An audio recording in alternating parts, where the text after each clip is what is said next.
Broadcast live. What's up, y'all? King Loot over here, and welcome back to another epic episode of Off Air, where I get to chat with some of my favorite sneaker collectors in the country. Today's guest is super dope. He's passionate about fashion. He's obsessed with sneakers. He's definitely a leader of the culture, and he also really likes the new kids on the block. He puts them on all the time. He's amazing. He's Venda. He's from Kwabashu, and when he says which way, you say that way. Let's go.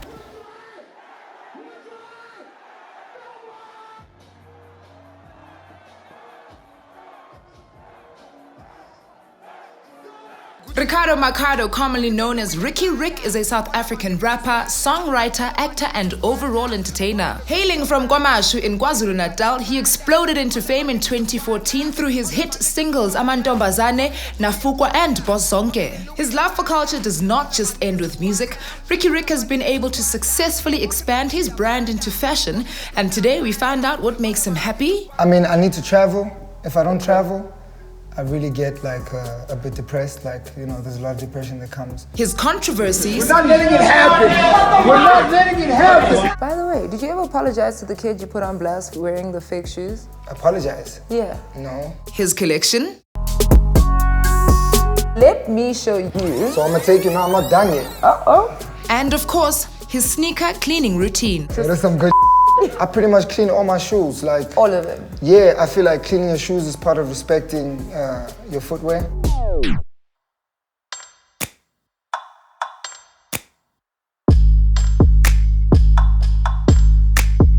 So this is definitely the cool part of my job. I know people's homes are very personal. Nobody wants anybody in their house, so thank you so much for letting us in, Riky Rick. Thank you for that beautiful preface. I honestly, I don't even want people in my space. Yeah. Thank you so much for letting us in. How are you doing? No, I'm good, man. Easy, Yeah. Relaxing, doing the things. Mm-hmm. Yes. So you've got one, he's got a parrot. Yeah, Juicy over there, so he's gonna keep whispering and making all the noise. Yeah, so he pretty much named him after the rapper Juice WRLD. Okay, that's really cute. Yeah. Juicy, that's adorable. Juicy. I see. Yeah. Okay, so let's get back into your background. Obviously, this is a sneaker show. We're going to get into this incredible collection that's on the table right now. Mm-hmm. But lately I've seen your posts. You express the fact that you Venda. Mm-hmm. I think everybody right now is really super proud of culture, celebrating it. Everybody's trying to get away from, tribalism, what separates us. Yeah. So how was it being Venda growing up in Kwamashu? Yeah. But you are also a very urban, western sort of cool guy. Yeah. And that's like three worlds in one. Yeah. So how was that journey? I can't describe it as anything else than that's what I know. Mm-hmm. My whole life I know that it was somebody who grew up in a place where people keep telling you should have grown up somewhere else. Right. So I've always been that type of person who finds themselves in a space where either people are telling you you're not meant to be in that space. 100%. But I guess that's sort of what builds my character, people expecting you to be one thing and you're just not, and that's just the way your life turned out. Right. And I respect that, I respect my father's heritage, and I respect the story that broke my family apart, and I respect whatever journey I had to go on after that, because my whole family was going through it, so it's really all I know. It's just having to deal with the space that you're in all the time. That couldn't have been an easy thing though, right? It was probably going through it is just a lot. But you seem to turn it out, really well. You did it right. I think our family has a great tolerance for pain. So we've always been sort of nomads, even the way that my family ended up even in Durban. We came from Eastern Cape. So it's Where in the EC? From Montfrey, a place called Montfrey. Wow. And Transkei. Yeah. So that's where my grandmother came from. And so, it's we've always been movers, and we've always had to adjust. It's just part of our blood. So even today, that's a characteristic that's still in me today. And we can adjust to any situation. Do you ever feel settled though? Or right now, are you settled in Joburg? Are you good? Or do you feel gotta go? I need to travel. If I don't travel, I really get like a bit depressed. Like, you know, there's a lot of depression that comes when I don't travel and I'm not able to see what's happening in other places of the world, because we grew up not just in South Africa, but we grew up in Austria. That's where most of my, you know, my character was like fully developed, like in terms of the type of music that I like and the type of clothes that I like was really developed in Austria. What ages were you in Austria? Like, I was like from 11 to 14. Oh, hey. 11 to 14. Then I came back for high school here. So that was like my, you know, the growing up phase where you figure out who you're sort of gonna be. Right. Yeah, I sort of spent it that side. So, you know, yeah, I've always been, you know, interested in dipping into other cultures and figuring out what other cultures are doing, what other people are doing, and bringing that into, I guess, who I am. And how much of your own culture do you know? You know what I mean? Like, you're dipping into other cultures, you're trying to figure out how other people do things, obviously because you're moving, but how much of being Venda do you know, fully understand, own, or is that something you just getting into now that you're much older and you know, you've got children and you need to know exactly where you come from, the things that you need to probably do for them on a cultural level. Is that something you're only studying now? No, I mean, my father was very active with the community, very active with the family. Yeah, my family is I would say quite a, how do I say it to not make it sound like just say it in whatever way. Like my family's royalty, so right. we've always understood that, and we've always tried to investigate what we need to do.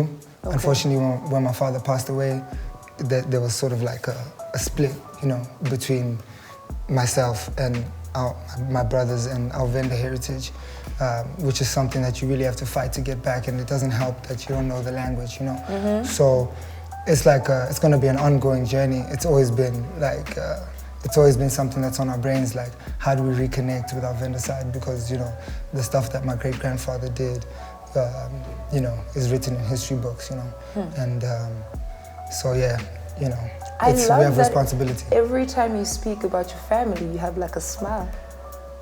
I don't know if you've ever picked that. Well, I'm just happy to be on the show with you. Okay, I mean, that's I'm happy to finally be here. Every time you speak about the family, you literally light up. I think that's so beautiful. I think it's cool. Yeah, maybe my smile, because like if you don't smile, you can actually end up crying.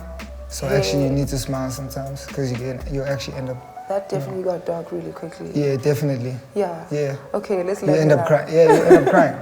Like how could you not cry when you're talking about, you know, years and years of, you know, of pain and oppression, and one generation that makes it through, and like you've got to take over the reins from the guys 100%. Who were successful. You've got to make it more successful. 100%. You know, and you know, having to be responsible for your own family at the age 27. People think it's like, especially in this day and age, people think it's something simple. It's really not. You know, so a lot of people break down and run away from that responsibility. It's really painful, and you've got to work through the pain of your mother and your father and your uncles and your grandfathers. So I guess you have to try smile while you're talking about it, because if you're really in touch with what is actually going on, you'll cry.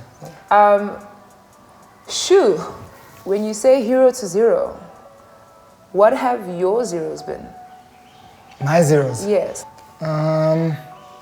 Well, right now, I don't look at anything as like, you see, like the industry is not my life. Of course. So that's like, that's just one small segment of my life that happened to come right, you know, in terms of music and actually building a career in all of this that we're doing.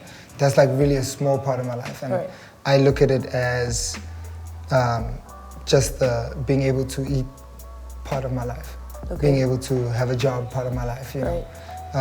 But the real part of my life was, you know, it's, you know, it goes from 13 till the age 25. And it had a lot of highs, but basically for me, that whole period was a low. So what happened? Like, what went wrong? So, I mean, it's like disconnection. I mean, like, when I look at my life in total, you know, up until this point, when I met Bianca and we started a family, I think the story of the day was disconnection, just being disconnected all the time. Just when you think that things are starting to go well, you know, the thing that you love gets pulled away, you know. Just when you think, okay, I'm gonna be in Durban you get moved to Cape Town, you know.